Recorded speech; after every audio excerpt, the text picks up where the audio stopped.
और रूस के राष्ट्रपति व्लादिमीर पुतिन कल भारत पहुंचने वाले हैं और कल पूरी दुनिया की निगाहें टिक जाएंगी नई दिल्ली पर। जी हां, ट्रंप के साथ साथ मुनीर भी इस दौरे को बहुत ध्यान से देख रहे हैं। पूरे यूरोपियन देश भी इस दौरे को ध्यान से देख रहे हैं। ज़ेलेंस्की भी बैठे हुए हैं और ताक लगाए बैठे हैं कि इस मुलाकात में क्या होने वाला है।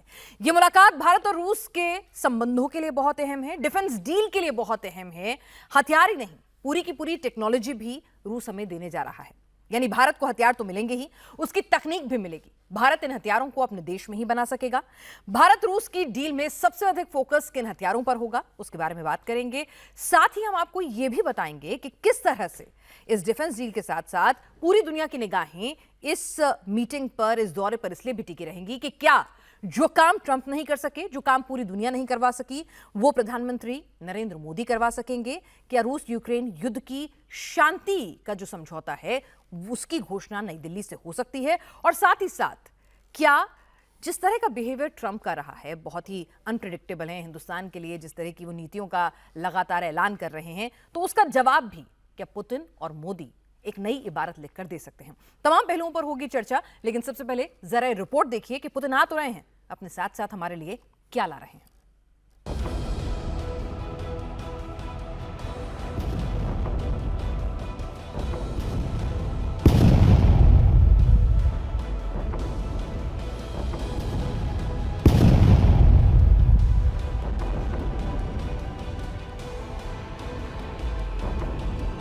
भारत का सुरक्षा कवच अभेद्य होगा। दुश्मन की कोई भी मिसाइल सुदर्शन चक्र को भेद नहीं पाएगी।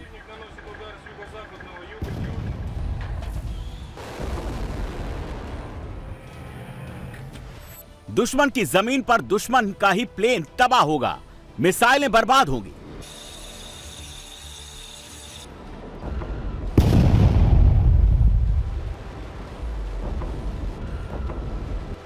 हाइपरसोनिक और बैलिस्टिक मिसाइल भारत की सरजमी पर पहुंचने से पहले ही नेस्तनाबूद हो जाएगी।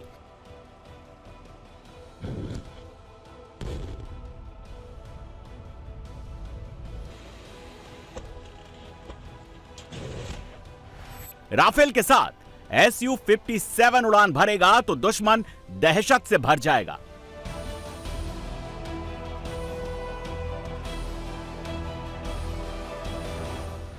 ऑपरेशन सिंदूर के बाद ग्लोबल सेंसेशन बना ब्रह्मोस के नए वेरिएंट से दुश्मन खौफ में है।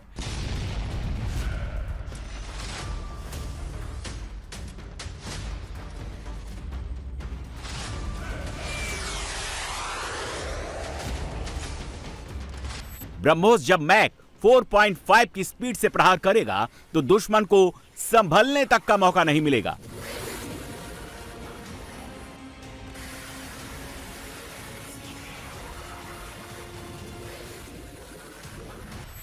रूस के राष्ट्रपति व्लादिमीर पुतिन के भारत दौरे पर दोनों देशों के बीच राजनीतिक और व्यापारिक समझौते ही नहीं होंगे। ऐसी डिफेंस डील होगी जिस पर अमेरिका ही नहीं पूरी दुनिया की नजर है। रूस भारत के डिफेंस डील से पाकिस्तान डरा हुआ है। चीन पुतिन के दौरे पर नजर लगाए हुए हैं। अब आपको बताते हैं कि रूस और भारत के बीच क्या क्या समझौते होने वाले हैं, कैसे इंडियन आर्मी पहले से और ज्यादा मजबूत होने जा रही है।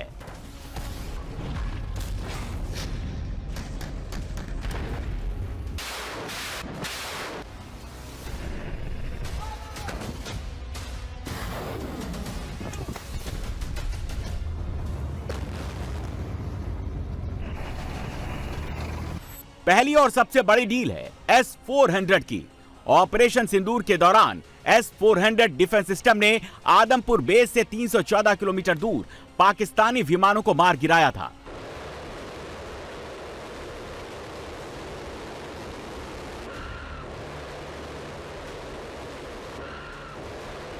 एक साथ 300 से अधिक टारगेट को ट्रैक किया। 7 से 8 मई को देर रात पाकिस्तान की ओर से भारत के 15 शहरों पर मिसाइल और ड्रोन अटैक की कोशिश की गई, लेकिन भारत के एयर डिफेंस सिस्टम S-400 ने पाकिस्तान के इस हमले को नाकाम कर दिया। 7 पाकिस्तानी विमानों को मार गिराया गया था।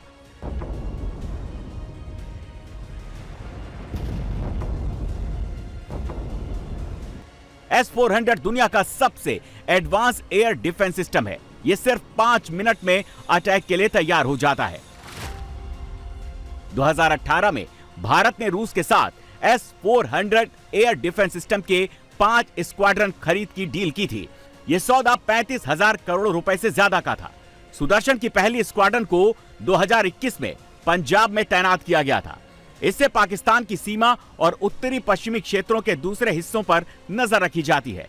भारत को 3 स्क्वाड्रन मिल चुके हैं, बाकी 2 साल 2026 की शुरुआत में मिलने वाले हैं। पुतिन के भारत दौरे पर S-400 की नई डील होनी है। भारत इस डिफेंस सिस्टम के 5 और स्क्वाड्रन खरीदने की तैयारी में है, लेकिन इस बार जो डील होगी वो पिछली डील से ज्यादा बेहतर और फायदेमंद होने वाली है। रूस ने भारत को S-400 की जो नई डील ऑफर की है, उसके तहत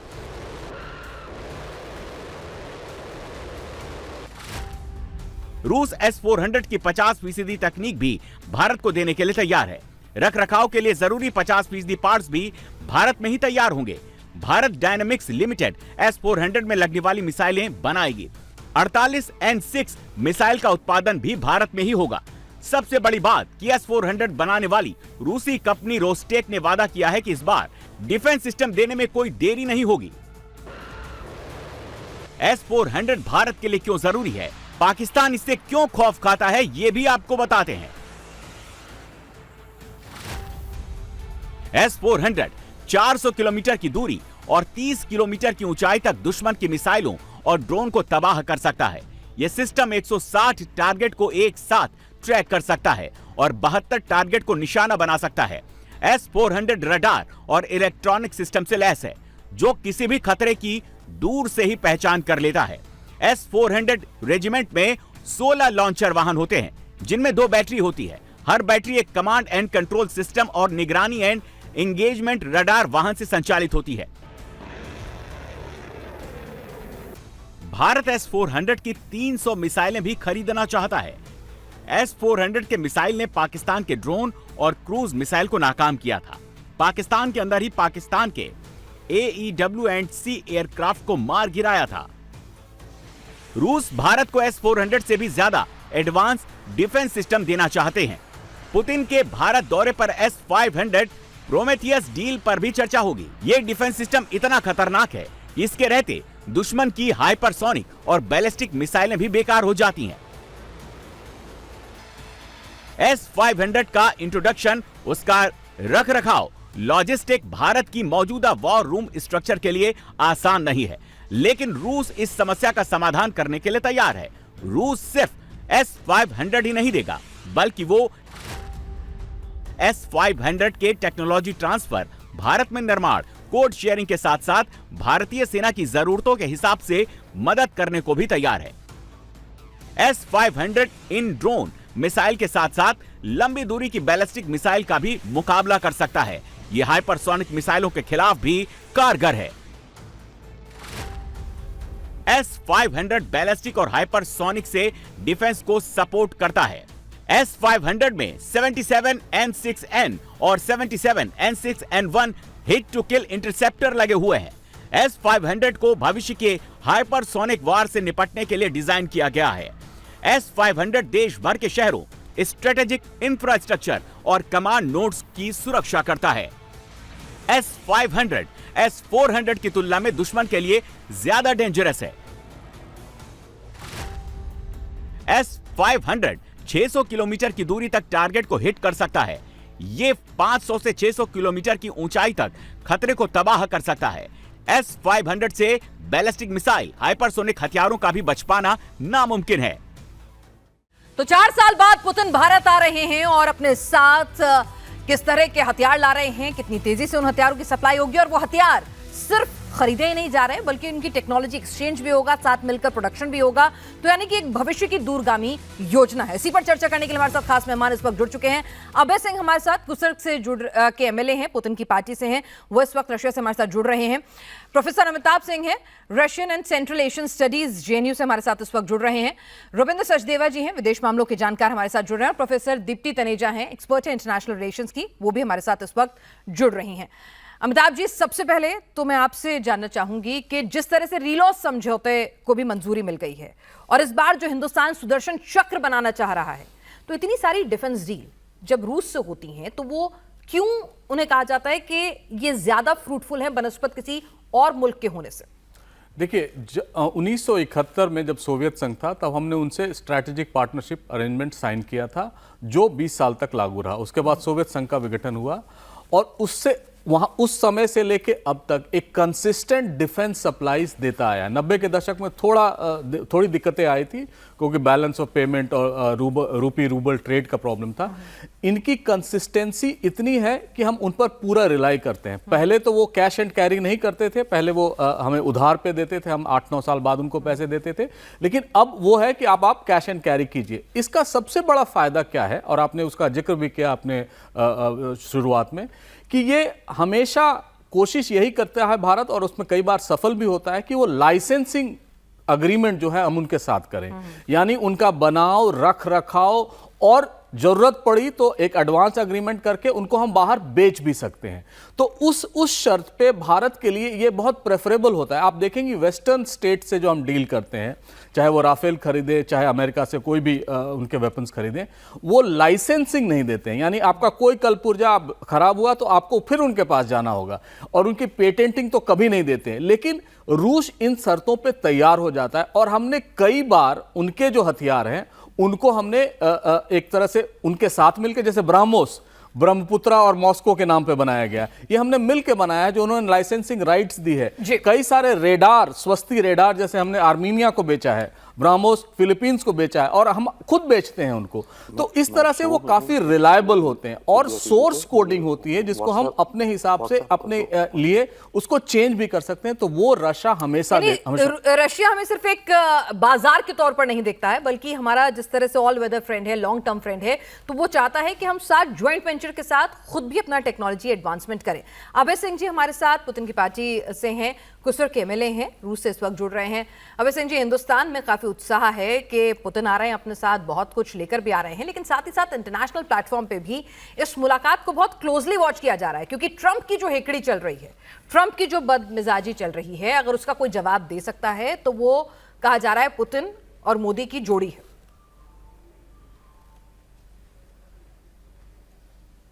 बिल्कुल सही कहा आपने। देखिए अभी जो जियो सिचुएशन है वर्ल्ड का, इसमें अब एक कोई ऐसा कंट्री नहीं हो सकता है कि जो पूरे दुनिया पे राज करे, किसी को निर्देश दे, ये खरीदो, वो बेचो, ये रेट होगा, ऐसा नहीं कर सकता है। क्योंकि अब हिंदुस्तान वो पुराना हिंदुस्तान नहीं रह गया है, एक गरीब देश था पहले। हिंदुस्तान खुद निर्णय करता है कि हमें कब किससे क्या खरीदना है। और अभी जब S-400, S-500, Su-57 इसकी जो बात हो रही है, तो टेक्नोलॉजी तो अपनी जगह पे रहता नहीं है, टेक्नोलॉजी हमेशा आगे बढ़ते रहता है। S-500 अभी हमारे स्टेट्स के सुरक्षा में लगा हुआ है, रशिया में बहुत अच्छा प्रदर्शन है उसका। लेकिन इंडिया के पास भी कुछ ऐसे कंपोनेंट्स हैं जिसको लगाकर और उसको ज़्यादा आगे बढ़ाया जा सकता है, उसकी तकनीकी को। इसको यूज़ करते हुए अगर इंडिया में वो आए तो हिंदुस्तान के लिए काफ़ी फ़ायदेमंद होगी। तो हिंदुस्तान के लिए फायदेमंद होगी। ऑपरेशन सिंदूर में रविंद्र सचदेवा जी, S-400 की ताकत और दमखम हमने देखा। पिछली बार सप्लाई को लेकर, उसके डिले को लेकर बात थी, लेकिन हिंदुस्तान ने भी अपना एडमेंट दिखा दिया था कि भाई हम किसी के दबाव में नहीं आने वाले। अमेरिका नाराज भी हो रहा था कि भाई रूस से क्यों खरीद रहे हो S-400, लेकिन हमने खरीदा। उसकी ताकत, उसका इस्तेमाल ऐसा था कि पाकिस्तान को घर के अंदर घुसकर ऐसा मारा जैसा किसी ने नहीं मारा है। तो अब अगर हमें S-500 भी मिलता है और S-400 की सप्लाई और ज्यादा एग्रेसिवली होती है, तो कितना रॉबिन सचदेवा जी, कितनी बड़ी टेंशन होने वाली है पाकिस्तान के लिए? देखिए, पाकिस्तान को डेफिनेटली टेंशन तो बढ़ेगी। आई मीन पॉइंट, देखिए हम मानते हैं हमारा, सॉरी जी अभय जी, आप कुछ बात कहना चाह रहे हैं? हाँ, हम मानते हैं कि अमेरिका को ये पसंद नहीं आया और वो नहीं चाहते हैं कि वो रशिया से कुछ खरीदे, तेल खरीदे, हथियार खरीदे। तो आप मत दीजिए इंडिया को, मत लीजिए इंडिया को S-400, 500। लेकिन अमेरिका उसके बिहाफ में क्या ऑफर कर रहा है, आप मत खरीदिए, आप भी कुछ ऑफर कीजिए, उसी प्राइस पे ऑफर करिए। लेकिन अभी इस साल के शुरुआत में जो सिचुएशन था इंडिया में, वहाँ से S-400 को हटा दीजिए, ब्रह्मोस को हटा दीजिए, तब क्या स्थिति होती इंडिया की, इस पे जरा ज्ञान दिया जाए। बिल्कुल। रॉबिन सचदेवा जी, जो आप से मैंने सवाल किया था कि निश्चित तौर पर, क्योंकि रूस को हम हमेशा रिलाय करते रहे हैं और रूस ने भी अपने वादों पर खरा उतरा है हमेशा, चाहे टेक्नोलॉजी एक्सचेंज ही क्यों ना हो। तो अब S-400 को और ज़्यादा स्पीडअप तरीके से उसकी सप्लाई, और फिर S-500 को लेकर समझौता, रीलॉ समझौता, ये तमाम चीज़ें जो हैं वो पाकिस्तान की टेंशन कितनी बढ़ा रही होंगी और कुछ हद तक चीन की भी। या डेफिनेटली बढ़ा रही हैं, क्योंकि ये इंडिकेट करती हैं कि ब्रॉडली आप देखिए कि दोनों एस्पेक्ट्स में, एक होता है डिफेंस, एक होता है ऑफेंस, राइट। तो हम अपनी एयर डिफेंस कैपेबिलिटीज भी बढ़ा रहे हैं और हम अपनी अटैक कैपेबिलिटीज भी बढ़ा रहे हैं। हमारी मॉडर्नाइजेशन हो रही है तेजी से। तो इसके चलते यस, पाकिस्तान को भी चिंता होगी, चाइना को भी चिंता होगी। बट मैं थोड़ा सा डिस्कशन को आगे और अगर कर सकें, देखिए डिफेंस हमारी रिलेशन का एक कंपोनेंट है, राइट, बट डिफेंस हमारा सारा कंपोनेंट नहीं है। प्रॉब्लम हमारे रिश्तों में बाय द वे है, रशिया इंडिया में हमारा मन बहुत कनेक्टेड है, होप करते हैं, बट हमारी विड्थ नहीं है रिश्तों की। हमारे जो रिश्ते इकोनॉमिक है, मात्र ऑयल एंड गैस जो यूक्रेन वॉर से शुरू हुआ, उससे पहले ऑयल एंड गैस जीरो था हमारा, डिफेंस और न्यूक्लियर। हमारी विड्थ नहीं है रशिया के साथ रिश्तों में, हमें वो बढ़ानी है। यस, इस दौरे में डिफेंस की जितनी मॉडर्नाइजेशन हो अच्छा है, ठीक है। अमेरिका को सिग्नल जाएगा, हो सकता है ट्रंप परेशान हो जाए, क्योंकि वो भी ये चाहते हैं कि वेपन सिस्टम्स हमारे खरीदो। But at the same time Trump थोड़ा सेटिस्फाई भी होगा नंबर्स देख करके कि इंडिया ने रशिया से तेल खरीदना कम कर दिया है और कम होता जा रहा है, तो वो तो बॉटम लाइन नंबर्स देखता है। तो ट्रंप का रवैया क्या होगा, अनलेस की कोई स्पेक्टाकुलर चीज यहां से निकलती है जिसको देख करके ट्रंप सडनली बोले कि नहीं तो बड़ा गलत है। अदरवाइज इंडिया की ये मॉडर्नाइजेशन ऑफ आवर डिफेंस हो रही है रशिया के साथ, वो अलग है। लेकिन इस बार रशिया की तरफ से भी है कि ठीक है, जो डिस्पैरिटी है दोनों के बीच में, ट्रेड डेफिसिट जो है, उसको भी, उस पर भी बातचीत करने के लिए, उस पर भी किस तरह से उसको रिवर्क किया जाता है, उसको लेकर भी वो लोग ओपन है, वो समझ रहे हैं कि भाई अब बराबरी पे बात चलेगी। अब ऐसा नहीं हो पाएगा कि सिर्फ बाजार के तौर पर इस्तेमाल करते रहो। नहीं, डेफिनेटली एक बहुत बड़ी वो पूरी कोशिश कर रहे हैं कि इंडिया के एक्सपोर्ट्स, यानी रशिया के अंदर इंपोर्ट्स इंडिया के बढ़े। देखिए, अभी हम कहते हैं कि हमारा ट्रेड है $65 बिलियन। इस 65 में से करीब 50 बिलियन तो केवल क्रूड ऑयल है, जो कि यूक्रेन वॉर के बाद हमने लेना शुरू करा। हमारा रशिया इंडिया ट्रेड मात्र $15 बिलियन नहीं है, अगर आप तेल निकाल दे। और क्या गारंटी है कि रशिया डिस्काउंटेड तेल ही बेचेगा मार्केट में? भाई रशिया 3-6 महीने में वर्ल्ड मार्केट में वापस आ जाएगा, वो भी क्रूड रेट्स बेचेगा। तो अगर हम रशिया से तेल ना लें, मार्केट्स को देखते हुए, अपना इंटरेस्ट देखते हुए, तो हमारा बायलैटरल ट्रेड तो $15-20 बिलियन आ गया, और हम बात कर रहे हैं कि $100 बिलियन 2030 तक कैसे ले जाएंगे। एफर्ट ये होगा इस मीटिंग में। ठीक है, तो इकोनॉमिकली अपने आप को भी एक पैरिटी लाने पर भी एफर्ट जो है होगा। हथियार तो हम परंपरागत तौर पर खरीदते ही रहे हैं। यहाँ पर प्रोफेसर दीप्ति अगर समझना चाहें कि यहाँ पर ये जो मुलाकात है, इसको लेकर पूरी दुनिया की निगाहें टिकी हुई हैं, फिर चाहे वो मुनीर साहब हों, ट्रंप हों, हर कोई बहुत क्लोजली वॉच कर रहा है। और क्या एक नया वर्ल्ड ऑर्डर, एक नया वर्ल्ड बैलेंस यहाँ पर आपको बनता हुआ नजर आ रहा है? नमस्ते पहनाज जी। रॉबिन सर ने जैसे कहा कि चाइना की टेंशन बढ़ती, पाकिस्तान की टेंशन बढ़ती, और हो सकता है अमेरिका को भी। मैं इसमें हो सकता है पार्ट को हटाऊंगी।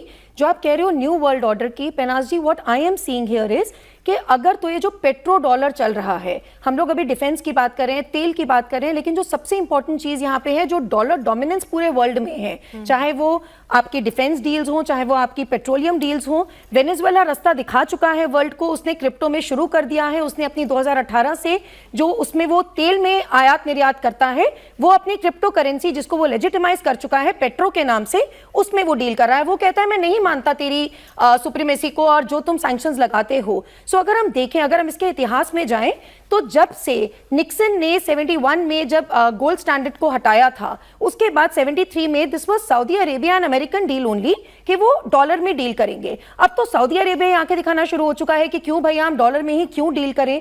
तो अगर ये हम जो डी डॉलराइजेशन है, अगर हम ये जो डॉलर पेट्रो डॉलर का जो चल रहा है, अगर हम इसको चेंज होता देखते हैं, तो वो चेंजिंग वर्ल्ड ऑर्डर का देखिए, politically, geopolitically definitely world order बदल रहा है। वो हमें एससीओ से ही साइन मिल गए थे, लेकिन अब जो इकोनॉमिकली अगर हम देखें पहनाज जी, ये अगर पेट्रो डॉलर से हम चेंज करते हैं, जैसे ऑलरेडी शुरू हो चुका है, पेट्रो युआन में डील हुआ है, चाइना और रशिया ने अपनी डील्स अभी युआन में करी हैं, रूबल में करी हैं, तो अब जो हम रुपए और मीर के ट्रेड को हम बढ़ाने की बात कर रहे हैं, ये अगर एक उभरता नया एक पैराडाइम जो हमें दिखता है, that will really set America to its position कि भाई देखो हम पे तो ये तुम हमारी पॉलिटिकल, हमारी इकोनॉमिक सॉवरेनिटी को तुम तो अफेक्ट नहीं कर सकते हो।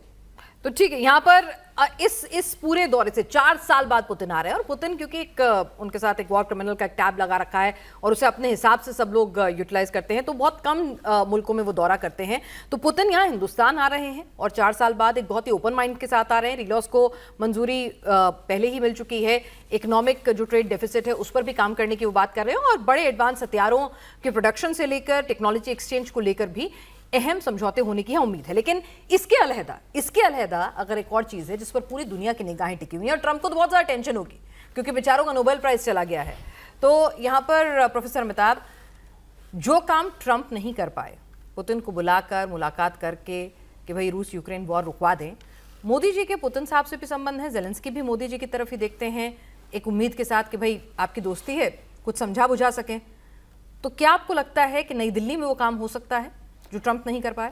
देखिए, मुझे तो थोड़ा ये मुश्किल सा लग रहा है, क्योंकि इसके पहले भी भारत ने अटेम्प्ट किया था, उनको जाके बोला this is not an era of war, Zelensky को जाकर बोला कि आप बात शांत कराइए, और हम बुद्ध के देश से आते हैं तो हम एक शांति का संदेश भी लेकर आए हैं।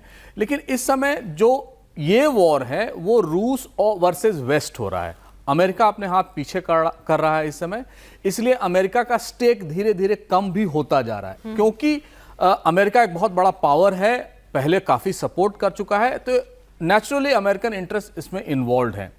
2 अटेम्प्ट इसके पहले हो चुके हैं पीस प्लान पे, जो नॉन वेस्टर्न कंट्रीज से आए थे, उन्होंने बाकायदा प्लान बनाया था, उनको दिया था अमेरिका या वेस्ट को और रूस को, उनमें साउथ अफ्रीका और चीन थे। और मैं ये इसलिए बता रहा हूं कि जितने भी पीस डील्स होते हैं उनके पिटफॉल्स होते हैं, अगर कोई उसका मैसेंजर है, अगर भारत मैसेंजर बनता है तो उसका भी पिटफॉल होगा। चीन ने जब दिया जो 14 सूत्री प्रोग्राम था उनका, उसके बाद अमेरिका ने और वेस्ट ने ये चार्ज लगाना शुरू किया कि चीन जो है वो रूस को सप्लाई कर रहा है वेपन्स या टेक्नोलॉजी या छोटे मोटे कलपुर्जे जो उनकी जरूरत होती है। तो चीन उस समय सशंकित तो था ही, थोड़ा अपने हाथ पीछे कर लिया। साउथ अफ्रीका ने भी दिया, साउथ अफ्रीका के अगेंस्ट CIA ने ये एक नया शिगुफा छेड़ा कि एक भरी कंटेनर वाली शिप जो है उसमें साउथ अफ्रीकन आर्म्स रूस को जा रहे हैं, और वो फिर दोबारा आए हैं पोर्ट पे डॉक है, इसका बाकायदा डॉक्यूमेंटेशन हुआ था। कहने का मतलब है, अगर आप कोई पीस फॉर्मूला देते हैं विदाउट वेस्ट कंसेंट तो वो आपको भी शक की नजर से देखने लगेंगे। तो वेस्ट कौन सा अभी हमें बहुत अच्छी नजर से देख रहा है, सर टैरिफ पे टैरिफ लगाए जा रहे हैं, कहते हैं ये मत करो तो टैरिफ घटा देंगे, वो घटता तो है नहीं, वो बढ़ता ही जाता है, और जब मन आता है कह देते हैं भाई मैं तो मीडिएटर था।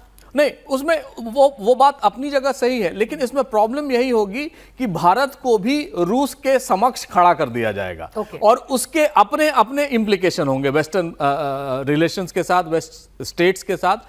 तो भारत को एक साउथ का रिप्रेजेंटेटिव होके ये अटेम्प्ट करना चाहिए, और ये अटेम्प्ट पहले भी हो चुके हैं कि किसी ना किसी तरह उनको निगोशिएटिंग टेबल पे लाया जाए और वहां से बात शुरू की जाए। क्योंकि जिनेवा में भी जो पिछले साल यूक्रेन और दूसरे देशों की एक शांति समझौता हुए थे, जिसमें रूस नहीं गया था, भारत उसमें गया था, लेकिन जो वेस्टर्न स्टेट्स ने, कुछ 1-2 लैटिन अमेरिकन स्टेट से, वहां उन्होंने साइन किया था इस डील पे कि ये हम उनको देते हैं। लेकिन भारत, चीन, साउथ अफ्रीका, इजिप्ट, ऐसे देशों ने उसका बॉयकॉट किया था। बॉयकॉट इन द सेंस कि उन्होंने सिग्नेटरीज के रूप में उस पर साइन नहीं किए थे। तो इसमें बहुत सारे पेच हैं जिनको सहज से समझना यह है कि हम पुरजोर तरीके से ग्लोबल साउथ के वॉइस होके भारत ये कह सकता है, मोदी जी ये कह सकते हैं कि हम शांति के पक्षधर हैं, हम शांति कराना चाहते हैं, इसमें किसी का भला नहीं है, इसमें दुनिया में जो दुविधाएं हैं दुनिया के लोगों की, देशों की, वो बढ़ रही हैं। इसलिए बहुत जरूरी है कि आप ये शांति समझौता कर लें, और ये हमने पहले भी इंसिस्ट किया है, आज भी यही इंसिस्ट करेंगे। लेकिन मुझे नहीं लगता है कोई पीस डील रूस को दी जाएगी और उस पे शायद रूस और यूक्रेन बातचीत जरूर होगी, लेकिन कोई ऐसा पीस डील हो जाए बिना वेस्ट के कंसेंसस के, ऐसा मुमकिन नहीं है। बातचीत हो सकती है, एक शुरुआत हो सकती है, एक कदम बढ़ाया जा सकता है। प्रोफेसर दीप्ति, एक चीज और समझना चाहेंगे, पुतिन हिंदुस्तान आ रहे हैं, पुतिन की शख्सियत को लेकर ना थोड़ा हम अपने दर्शकों को बताना चाहेंगे। पुतिन की शख्सियत के साथ बड़े सस्पेंस क्रिएट रहते हैं, बड़े रहस्य रहते हैं कि पुतिन ऐसे हैं, वो जवान रहने के लिए ऐसा करते हैं, उनकी सिक्योरिटी ऐसी है। तो बतौर एक्सपर्ट मैं आपसे जानना चाहूंगी कि उनकी सिक्योरिटी को लेकर जो पूरा एक क्रिएट रहता है कि भाई उनका डीएनए सैंपल कहीं ना चला जाए, उनका कुछ झूठा ना छूट जाए, ये सच है? देखिए, सच ही माना जाएगा, क्योंकि ये सब जो कहानी हम सुन रहे हैं, अगर आज की डेट में हम अगर आज की तारीख में दिल्ली को अगर देखें, वो पूरा एक फोर्ट्रेस, एक किला जैसा बन चुका है पेनाज जी, बिकॉज इतनी ज्यादा सिक्योरिटी यहाँ पे, जब अमेरिकन प्रेसिडेंट भी आ जाते हैं तो भी इतनी सिक्योरिटी नहीं थी जितने पुतिन के आने पे हो रही है। तो डेफिनेटली एक बड़ी एनिग्मेटिक पर्सनालिटी है, क्योंकि अगर हम देखें कि पुतिन जी का और अपने माननीय प्रधानमंत्री मोदी जी का, there are a lot of parallels also in their personality. एक तो जो पुतिन केजीबी से जो 15 साल का उनका एसोसिएशन रहा है, उसको बिल्कुल नजरअंदाज नहीं किया जा सकता। That is what gives him a message of a strong man, क्योंकि वो अपनी, जैसे वो ट्वीट्स भी जब उनका करते हैं वहां पे, जो उनका सोशल मीडिया हैंडल है, जब वो करते हैं तो कभी वो शेर को सुलाते हुए उनकी ट्वीट्स आती हैं, कभी वो फाइटर जेट खुद उड़ाते हुए उनकी ट्वीट्स आती हैं। तो वो वर्ल्ड को एक मैसेज देना चाहते हैं कि look, you can not take me for granted. तो एक स्ट्रॉन्ग मैन इमेज है, वो दोनों में बहुत पैरेलल है। फिर पैट्रियोटिक, जो बोरिस येल्सिन के बाद जो एकदम कियोस मच गया था, जो जब वहां पे यूएसएसआर टूटा था, और वो जो पूरी एक सिचुएशन थी उसको स्टेबिलिटी देने वाले, वो कियोस को हटाने वाले, सेंट्रलाइज सिचुएशन को लाने वाले, पेट्रियोटिज्म, नेशनलिज्म की बात करने वाले, वो सब जो क्वालिटीज हैं वही देखिए पुतिन में भी हैं। और उसी की वजह से उन्होंने अपने आसपास एक इतना एनिग्मा बना रखा है, क्योंकि देखिए, despite all that you are saying, आज तक उनके आसपास कोई कंट्रोवर्सी नहीं दिखी है in the sense of the personal life and in sense of social life. बहुत ही अपने आप में कंटेन रहते हैं, लेकिन अपनी ऑटोनॉमी को खोने नहीं देते हैं। बहुत काम, बहुत सहज स्वभाव से अपना जो उन्होंने करना होता है उसी हिसाब से चलते हैं। क्योंकि देखिए, आज अगर वेस्ट को कोई टक्कर दे रहा है तो वो सबसे ज्यादा पुतिन ही का है, बिकॉज वहां चाइना से भी, वो चाइना को भी कंटेन करके बैठे हुए हैं। जो हम बार बार ग्लोबल साउथ की बात कर रहे हैं, तो जो ड्रैगन शैडो एंजाइटी का जो है, वो सिंड्रोम तो पुतिन ही की तरफ से आ रहा है ना, कि नहीं केवल मैं चाइना को भी इतना स्ट्रांग नहीं बनने दे सकता हूं। So that is the kind of personality that he is commanding, and उसकी वजह से एक एनिग्मा और एक ऐसा सिक्योरिटी का इतना ज्यादा तामझाम साथ चलता है। रविंद्र जी, आप तो उस वक्त रूस में रहे हैं जब यूएसएसआर का विघटन हो रहा था, यू वर देयर।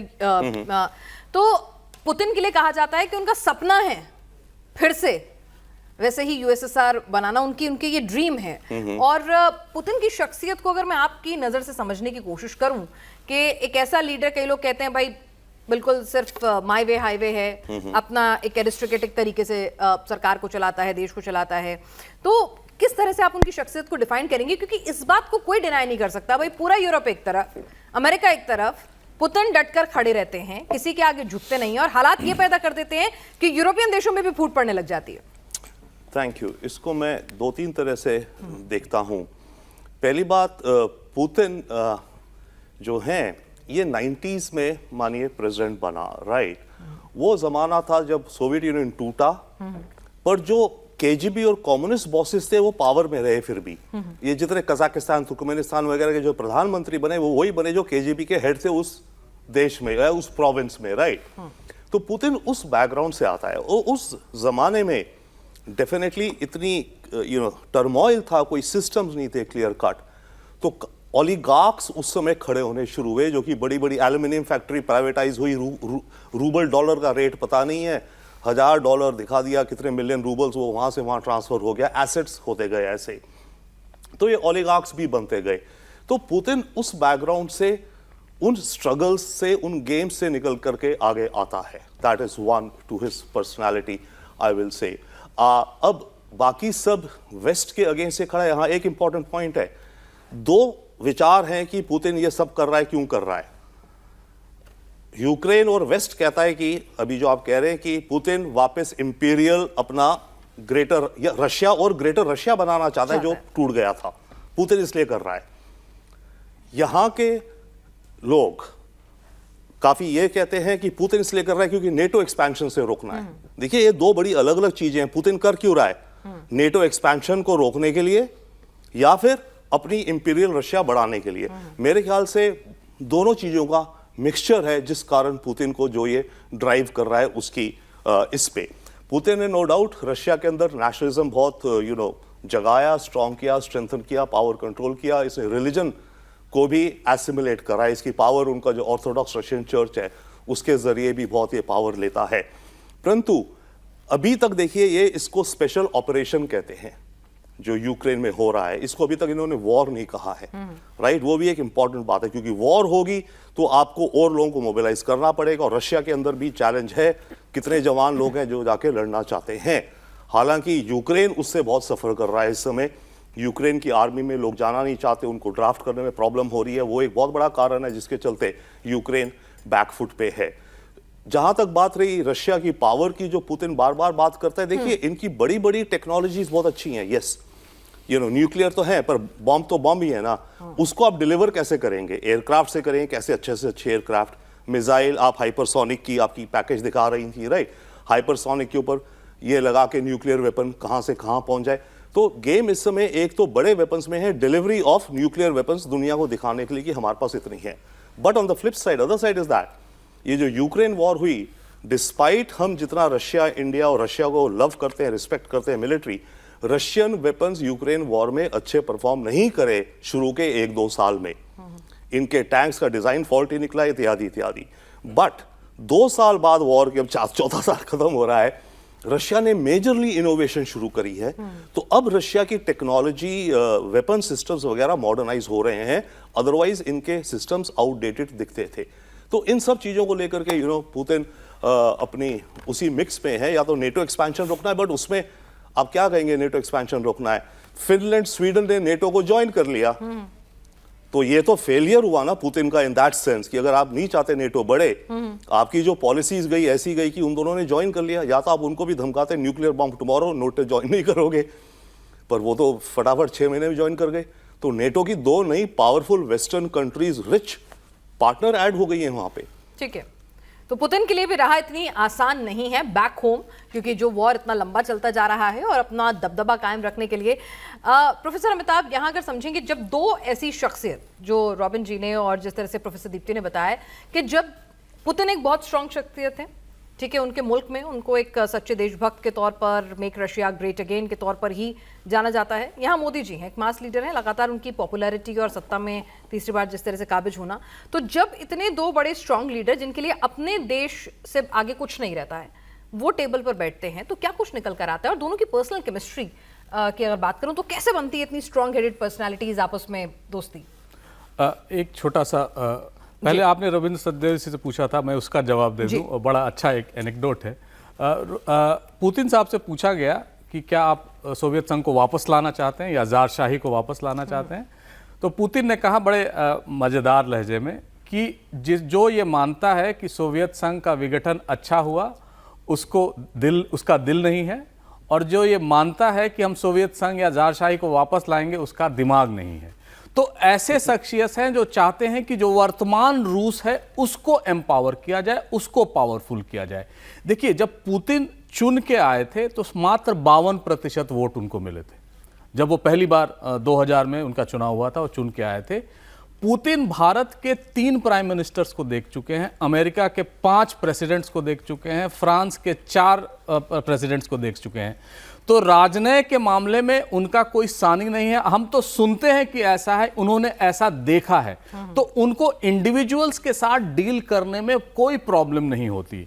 रही बात उस शख्सियत, 2 शख्सियत की, ये दोनों शख्सियत अपने देश में बहुत पॉपुलर हैं। इनको कई सारी आप खामियां निकालेंगे, लेकिन जब आप किसी व्यक्ति से पूछेंगे कि क्या पुतिन बेहतर है, मैं रूस अभी जून जुलाई में होके आया, तो सब ये कहते हैं पुतिन, ये वॉर लंबा खिंच रहा है, हमें बहुत प्रॉब्लम हो रही है, लेकिन हम पुतिन के और इस देश के साथ खड़े हैं। वैसा ही पोजीशन इस समय मोदी जी का है। और ये 2 शख्सियत जो हैं, अगर साथ मिलके बात करती हैं तो ये अपने देशों के बारे में तो बात करेंगी ही, दुनिया में एक मैसेज भेजेगी कि किस तरह 2 पॉपुलर लीडर्स अपने राष्ट्रहित का ध्यान रखते हुए तमाम व्यवधानों के बावजूद, रूस को हम सब जानते हैं वेस्ट किस तरह कर रहा है, भारत को हम सब जानते हैं ट्रंप ने किस तरह किया है, तो ऐसे शख्सियतों का मिलना एक दुनिया को संदेश जाएगा, खासकर उनके कॉन्स्टिट्यूएंट्स को भारत में मोदी जी के, और पुतिन के कॉन्स्टिट्यूएंट्स को रूस में। ये एक मैसेज जाएगा कि दो पावरफुल स्टेट साथ जब मिलेंगी तो दुनिया की व्यवस्था जो न्यू वर्ल्ड ऑर्डर है उसको बदलने में ये दो देश बहुत कारगर, और ये आज से नहीं बहुत पहले से भी भारत और रूस करते आए हैं, सोवियत संघ करते आए हैं। तो उसमें ये एक बहुत मैं कहूंगा एक इंटरेस्टिंग टाइम्स में दोनों मिल रहे हैं, और खासकर उनका भारत आना ऐसे समय में जब पीक पर है वॉर, जब पीक पर है नेगोशिएशंस, तो एक मैसेज तो जरूर जाएगा इन दोनों को कि ये दो शख्सियत अगर आपस में मिल रही हैं तो कुछ शांति का संवाद आगे बढ़ाने में मदद भी मिलेगी। दो बड़ी शख्सियत आपस में मिल रही हैं और ऐसे वक्त में मिल रही हैं जब दुनिया भर में किस तरह की उथल पुथल है, और अमेरिका में जो सत्तासीन ट्रंप हैं उनके बारे में तो कहना ही क्या। रॉबिन सचदेवा जी, अमेरिका को लेकर हिंदुस्तान कभी भी बहुत श्योर नहीं रहता है, ठीक है। अभी हमने हाल फिलहाल में दोस्ती का हाथ जो है वो बढ़ाया और ऐसा लगा कि भाई अब रिश्ते जो हैं नजदीकियां अब बढ़ रही हैं, लेकिन अमेरिका फिर कुछ ना कुछ ऐसा कर देता है जहां से लगता है कि भाई इस पे भरोसा कर सकते हैं कि नहीं। तो अब जब पुतिन आ रहे हैं हिंदुस्तान, तो क्या हिंदुस्तान एक स्ट्रॉन्ग स्टर्न मैसेज भेजेगा कि भाई ठीक है, हम नॉन अलाइन तो हैं, मल्टी अलाइनमेंट भी है, लेकिन ऐसा नहीं है कि जो हमारा साथ देगा उसकी तरफ हमारा इंक्लिनेशन रहेगा, हाथ हम ये वाला थामेंगे? जी हाँ, आई मीन स्ट्रॉन्ग भेजेगा, ऑलरेडी भेज रहा है वो मैसेज। हम देखिए, जो हम तेल खरीद रहे थे उस पर टैरिफ लग रहा था, और आपके दर्शकों को टैरिफ और सैंक्शंस में अलग बताना है। टैरिफ थे कि हमारा माल अमेरिका जाता था, उसमें 50% ड्यूटी लग रही थी, बढ़ा दी गई थी, हम उसमें खड़े रहे, रशिया के साथ हम तेल खरीदते रहे, राइट। अब अमेरिका ने क्या करा, अमेरिका ने रशिया की दो बड़ी कंपनीज पे सैंक्शंस लगा दी, ल्यूकॉयल और रोसनेफ्ट। तो अब अगर वो तेल बेचती हैं यहाँ किसी कंपनी को, वो कंपनी इंटरनेशनल बैंकिंग उसकी रुक जाएगी। जैसे रिलायंस खरीदा, रिलायंस के हजारों और बिजनेस अमेरिका वगैरह में, उनकी सारी फाइनेंशियल रुक जाएगा। तो अब हमारी कंपनीज को तेल खरीदना कम करना पड़ेगा। ये बात पुतिन भी समझते हैं कि हम टैरिफ्स के वजन में नहीं झुके, बट जब ये माहौल आया तो ऑब्वियसली हमारी कंपनीज अपना रैशनल डिसीजन लेंगी। तो ये है। उधर अमेरिका यस देख रहा है कि भारत रशिया के साथ खड़ा रहा, अमेरिका देख रहा है। हम भी अमेरिका के साथ, ये जो 2008 में यूएस इंडिया न्यूक्लियर डील हुई थी, उसको कहा जाता था atoms for piece and trust, यानी कि वो अमेरिका और भारत के बीच में ट्रस्ट का माहौल पैदा करे, और उससे करा। उससे पहले भी हम पे सैंक्शंस लगती थी, टेक्नोलॉजी डिनायल होती थी, हम ट्रस्ट नहीं करते थे अमेरिका को। 8 की डील का था ट्रस्ट, वो ट्रस्ट शुरू हुआ, अलग अलग चीजें होती रही, हम ज्यादा नहीं पर फिर भी काफी अच्छा जा रहा था, काफी हम आगे तक पहुंच गए अमेरिका के साथ। ट्रंप सरकार ने आकर के 2025 में उस मोमेंटम को, उस ट्रैजेक्टरी को एक तरह से अपसेट करा है, हिलाया डुलाया है पिछले 9 महीने में। अब अगर मानिए जनवरी में हम तेल लेना कम भी कर दें या बंद भी कर दें रशिया से, और हमारे ऊपर टैरिफ हो जाए 25% या 20% या जो भी कुछ, बट इस 1 साल का एक्सपीरियंस जो है, ये मेरे ख्याल से हमारे strategic thinkers and public opinion इसको जल्दी नहीं भूलेंगे। वंस अगेन जो वही बात आ गई कि हम अमेरिका को क्यों ट्रस्ट कर सकते हैं कि नहीं, अमेरिका पलट सकता है। तो और पलटा भी है, मतलब बिल्कुल। तो ये आपको लंच पे बुला लेता है ऑपरेशन सिंदूर के बाद, और जिस तरह के बयानात देता है, हम यहाँ पर एक जंग लड़ रहे होते हैं, गुड टेररिज्म, बैड टेररिज्म, फिर उसके बाद IMF का लोन सैंक्शन कराना।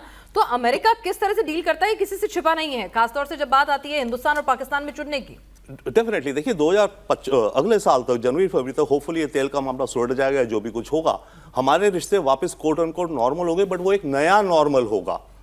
वो वैसा नॉर्मल नहीं होगा जो आज से 1.5 साल पहले चल रहा था। फिर हम आएंगे नॉर्मल पे। हमें स्ट्रेटेजिक, हमें बाय द वे रियलिटी है, अमेरिका सुपर इकोनॉमी है दुनिया का, अमेरिका सुपर पावर है तंग करने में। यस, इधर उधर चीजें हो रही हैं, सब कोशिश कर रहे हैं, तभी तो हो रहा है। ये एक नया वर्ल्ड मैट्रिक्स अंडर कंस्ट्रक्शन है इस समय, और इस समय वर्ल्ड ऑर्डर रीबूट हो रहा है, जैसे कंप्यूटर रीबूट होता है ना, तो रीबूट हो रहा है सब उथल पुथल में। और इस समय जो आप एप्स लोड करते हैं अपने स्मार्टफोन में, मानिए ये एप्स कौन सी लोड करी जाएं, कौन सी दोस्तियां लोड करी जाएं, जो आकर के, तो रीबूट में क्या निकल कर आएगा, कौन से नए रीस्ट्रक्चरिंग हम देखेंगे हिंदुस्तान के रिश्तों की? थोड़ा प्रोफेसर दीप्ति आप इसमें भी इसी बात को आगे बढ़ाएं कि जो सर कह रहे हैं कि रीबूट तो हो रहा है, वर्ल्ड ऑर्डर भी रीबूट हो रहा है, लेकिन हम कहां खड़े हैं, हमारा फायदा कहां है, और ये जो मुलाकात होने वाली है इससे मैसेज क्या जाने वाला है? देखिए, रुबिंदर जी ने जो बात कही कि अमेरिका सुपर पावर है, और इन्होंने सैंक्शन से पहले डिफरेंशिएट किया था टैरिफ्स को, तो बिल्कुल ये सैंक्शन लगा है। और ये सैंक्शंस देखिए अनाउंस पहले हो गया था ये पैनाज जी, लेकिन ये सैंक्शन इफेक्टिव हुआ है 21 नवंबर से, और उससे पहले जो बेसिकली सारा वो रिलायंस SEZ में जाता था, तो उन्होंने 2 मिलियन बैरल्स पर डे के हिसाब से भी उसका इंपोर्ट शुरू कर दिया हुआ था, जिसको स्टॉकअप कहते हैं कि, and even America and Russia is also realising कि ये एक टेम्पररी फेज है। तो जब तक अगर सेकेंडरी सैंक्शंस नहीं लगती हैं, जो फाइनेंशियल सिस्टम पे सैंक्शंस नहीं लगती हैं, तब तक ये अमेरिका भी जानता है, रशिया भी जानता है कि इसका इतना मेजर इंपैक्ट लॉन्ग टर्म नहीं पड़ने वाला है। तो मैं वापस अपनी उसी बात पे आती हूँ जो वर्ल्ड ऑर्डर की बात हो रही थी, कि जब तक ये, और सर ने जैसे कहा कि वो एक सुपर पावर है, उसको सुपर पावर मिलती क्यों है, उसकी supremacy, what is the fuel driving it, क्योंकि पूरा वर्ल्ड डॉलर डॉलर डॉलर, सब कुछ डॉलर में डील होगा। तो जब तक हम ये डॉलर की ट्रेडिंग और डॉलर में डीलिंग बंद नहीं करेंगे, जो हम कह रहे हैं कि यहाँ से नया वर्ल्ड ऑर्डर बनने की उम्मीद है पनाज जी, बिल्कुल नया वर्ल्ड ऑर्डर बन सकता है अगर हम रुपए रूबल में डीलिंग वापस शुरू कर दें, अगर हम युआन रूबल में, युआन रुपी, ये सब जो अपनी अपनी करेंसी में अगर डीलिंग शुरू होती है, तो उससे वो जो सेकेंडरी सैंक्शंस का डर बैठा हुआ है वो अपने आप में ही इनइफेक्टिव और नलिफाई हो जाता है। नहीं तो ये वाला जो सैंक्शंस है, इसके ऑल्टरनेटिव रूट्स, ये रशिया भी बोलता है, भारत की सरकार भी बोलती है कि इसके ऑल्टरनेटिव रूट्स तो ये निकल ही आएंगे और ये बहुत टेम्पररी फेज है। तो एक टेम्पररी फेज है और ये तो निकलेगा, लेकिन यहाँ से पैगाम क्या निकल कर आ रहा है प्रोफेसर अमिताभ? एक आम आदमी, ठीक है भाई, जो साइंस होती हैं, डील्स होते हैं, उसके फाइन प्रिंट्स होते हैं, वो विदेश नीति के लिहाज से ट्रैक पर चलते रहते हैं और बैकडोर चैनल्स पर भी उस पर लंबे वक्त से काम हो रहा होता है। जब एक आम आदमी बैठेगा और जब ये मुलाकात होगी प्रधानमंत्री नरेंद्र मोदी और राष्ट्रपति पुतिन के बीच में, तब हम क्या समझें, हमारे लिए क्या फायदा होने वाला है, अंतर्राष्ट्रीय पटल पर हमारी हैसियत में क्या इजाफा होने वाला है, और हमारा दोस्त ज्यादा अच्छा कौन होने वाला है? देखिए, एक पोल कंडक्ट हुआ था, मुझे लगता है 2 साल पहले, जिसमें पूछा गया था भारतीयों से, एक विदेशी कंपनी ने किया था कि आप भारत का सबसे अच्छा दोस्त किसको मानते हैं। करीब 70 से ज़्यादा % लोगों ने कहा कि हम भारत का सबसे अच्छा दोस्त रूस को मानते हैं, सोवियत संघ को, पुराना सोवियत संघ को मानते हैं। तो इस बेसिस पे, ये फाउंडेशन पे ये दोनों मिल रहे हैं, कल हमारे नेता और पुतिन जी। तो अगर इस तरह से देखा जाए तो आम आदमी को ये लगने लगेगा कि जिस तरह से दुनिया ने, खासकर अमेरिका ने, ये जो कदम उठाए हैं पिछले 20-22 साल की, जो हमने एक बहुत वेल नर्चर्ड रिलेशनशिप को ट्रंप ने आके बिना किसी कारण के पाकिस्तान के शह पर उसको खत्म कर दिया। तो इस समय, ऐसे नाजुक समय में, जब इमोशनली पूरी भारत की जनता रूस की जनता के साथ खड़ी दिखती है, हालांकि हम युद्ध को हमेशा गलत कहते हैं, ऐसे में मिलना उन सारे लोगों को यह संदेश जाएगा कि देखिए, एक सच्चा दोस्त अब फिर मिल रहे हैं, डिस्पाइट ऑल द प्रॉब्लम जो अब इस समय रशिया के सामने हैं।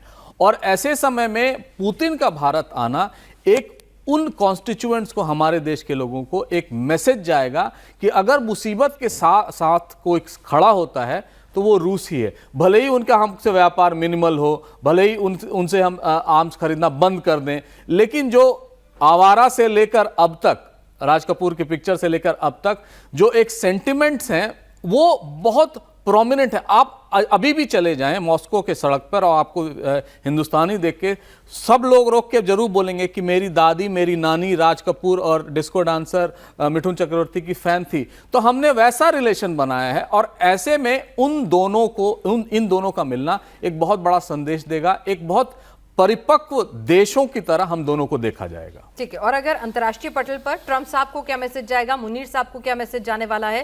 क्योंकि ट्रंप ने, अगर देखा जाए तो हमें बुली करने में कोई कसर नहीं छोड़ी है ना। डिपोर्ट करते हैं, हाथों में हथकड़ी लगवा के, हमारे वीजाज पे कुछ सवाल उठाते रहते हैं, जब मन आता है वो हिंदुओं के पैरोकार हो जाते हैं, जब तक चुनाव नहीं जीतते हैं, इंडियन कम्युनिटी से उन्हें प्यार होता है, फिर आके अचानक से हम ही से इरिटेशन हो जाती है। मतलब उन्होंने कहीं ना कहीं हमें बुली किया, कोशिश तो की, हम हुए नहीं वो बात अलग है, पर कोशिश तो की। देखिए, अमेरिका शुरू से बुली रहा है, it has been bully to the world and it's still bullying the world, चाहे कोलंबिया हो, वेनेजुएला हो, और भारत भी उसमें एक आ जाता है। लेकिन एक बात तो है, ट्रंप को एक मैसेज जाएगा कि देखिए, वी हैव ऑप्शंस, हमारे पास विकल्प हैं। हम चीन से भी दोस्ती हमने किया है, हम गए थे वहाँ, प्रधानमंत्री मोदी गए थे वहाँ।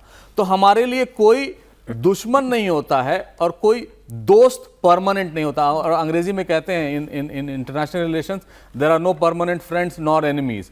तो उस तरह से अगर देखा जाए तो एक मैसेजिंग जाएगी, खासकर ट्रंप को, और उसके पहले भी असहज हुए थे, उन्होंने कहा कि ये गलत हो रहा है कि चीन और भारत एक साथ आ रहे हैं, तो ऐसे समय में इनका आना उनको मैसेजिंग जाएगा। और रही जो हथकड़ी और बेड़ी लेके वो ट्रांसपोर्ट कर दे रहे थे हमारे देशवासियों को, उनके लिए भी एक संदेश है कि लेबर मोबिलिटी डील अब रूस के साथ भी हो रही है। तो आपके पास सिर्फ अमेरिका ही जाने का विकल्प नहीं है, आपके पास रूस जाने का भी विकल्प है जो आप इस्तेमाल कर सकते हैं। तो ये एक मैसेजिंग है जो दोनों देंगे। ऑप्टिक्स है जो देश के लिए है, दुनिया के लिए है कि नई वैश्विक व्यवस्था बन रही है, हम उसका आप भी उसके सहभागी बनिए, हम भी उसके सहभागी। चलिए, ऑप्टिक्स भी होगा, नैरेटिव भी होगा और मैसेजिंग भी होगी, लेकिन सबसे सीधी सीधी बात रविंद्र जी, जो टेंशन बढ़ाएगा वो है कि भाई X-400 सप्लाई जल्दी होगी, उसकी जो मिसाइल्स हैं उनकी सप्लाई जल्दी होगी, कई अहम मिसाइल जो और ज़्यादा घातक साबित हो सकती हैं दुश्मन के लिए, उनको लेकर टेक्नोलॉजी एक्सचेंज, प्रोडक्शन, सब कुछ होने जा रहा है। तो भाई ऐसे में पाकिस्तान, जिसे हम बार बार बता रहे हैं कि ऑपरेशन सिंदूर पॉज है, जो हमें धमकाता है कि मल्टी फ्रंट वॉर होने वाली है, अगर इतने सारे हथियार साथ लेकर आएंगे तो दुश्मन की टेंशन तो हाई होना लाजमी है। और डेफिनेटली सो। देखिए, इसके थ्रू जो हम बात कर रहे हैं, हमारी military industrial complex modernise, strengthen, capacity, capability बढ़ती जा रही है, बढ़ाई जा रही हैं। और ऐसे में रशियन टेक्नोलॉजी, जो भी सिस्टम्स हो, ऑफेंस के और डिफेंस के दोनों, जितनी ज़्यादा यहाँ को प्रोडक्शन हो, टेक्नोलॉजी ट्रांसफ़र हो, उतना ज़्यादा हमें फ़ायदा है, उतनी तेज़ी से, उतनी जल्दी से हम इन वेपन्स और आर्म्स सिस्टम्स को फील्ड में लाकर तैनात कर सकेंगे। तो ये डेफिनेटली टेंशन बढ़ा रहा है पाकिस्तान की, उसके एडवेंचरिज्म की। अगली बार जो एडवेंचर करे तो वो एक दो पहले भी 50 बार सोचता है, शायद फिर से और ज़्यादा सोचेगा। बट दुनिया को ऑल्सो, और चाइना को भी message on the security, but दुनिया को ओवरऑल ये मैसेज जा रहा है कि रशिया और इंडिया अपने रिलेशंस को मेजरली सीरियसली इवैल्यूएट करके चौतरफा रूप से बढ़ाने का प्रयास कर रहे हैं, ऑयल और डिफेंस के अलावा। एक क्लोजिंग रिमार्क, क्योंकि वक्त की कमी है आपसे, कि यहां पर अगर मैं 3 पॉइंट कहूं, क्या मेरा फायदा, मैं हिंदुस्तानी हूं, मुझे क्या इस मुलाकात से मिलने वाला है? देखिए, सबसे पहले तो जो हमें फ़ायदा है, अगर भारत की बात करें तो उसमें जो डिफेंस डील है, इट इज़ नॉट जस्ट कि उससे आर्म्स और एम्यूनिशंस हम खरीद रहे हैं, जैसे बार बार सब लोग बात कर रहे हैं कि हम टेक्नोलॉजी ट्रांसफर की बात कर रहे हैं। हमारे यहाँ पे अपने आप पार्ट्स मैन्युफैक्चरिंग की बात होगी, तो हमारा R&D बढ़ेगा, नंबर 1। नंबर 2, जो बात हो रही है इक्वल ट्रेडिंग, हमारे साथ अगर आप बात करो तो रशिया इकलौती कंट्री है जिसने ये बोला है कि भाई मैं इस बात को जानता हूँ कि तेरा मुझसे जो एक्सपोर्ट है, मैं तुझसे जो तू मुझसे जो ले रहा है वो बहुत ज़्यादा है, और जो मैं तुमसे ले रहा हूं वो कम है, तो let us try to equalise your trade as well. तो थर्ड, जो उसके बाद जो थर्ड है जिसको अभी तक किसी ने भी जिक्र नहीं किया, देखिए इससे पहले पुतिन जाते हैं मंगोलिया, भारत के वहां पे मंगोलिया के जो प्राइम मिनिस्टर हैं वो भारत आते हैं अक्टूबर में। तो जो हम ये चाइना से ऑल्टरनेटिव, चाइना अपने पर्ल्स ऑफ स्ट्रिंग की जो स्ट्रैटेजी बना के चल रहा था, हम अपना इंडिया नेकलेस डायमंड स्ट्रैटेजी के तहत जो हम कर रहे हैं, जो हम ऑल्टरनेटिव रूट तैयार करके बैठ गए हैं, जो हमने व्लादिवोस्टॉक चाइना नेवल कॉरिडोर तैयार कर लिया है, तो ये सब जो स्ट्रैटेजिक जियोपॉलिटिकल इंपैक्ट है, ये बहुत स्ट्रॉन्ग मैसेजिंग जाने वाली है। चलिए, तो मुलाकात पे दुनिया भर की निगाहें टिकी हुई हैं। मुलाकात में डिफेंस डील से लेकर इकोनॉमिकली जो ट्रेड डेफिसिट है उस पर, और दुनिया में एक स्ट्रॉन्ग स्टर्न मैसेज देने की इस मुलाकात के पीछे कोशिश होगी। लगातार इस मुलाकात से जुड़ी हुई हर अपडेट हम आप तक पहुंचाएंगे, लेकिन आप सभी इस चर्चा में शामिल हैं, आपका बहुत बहुत शुक्रिया।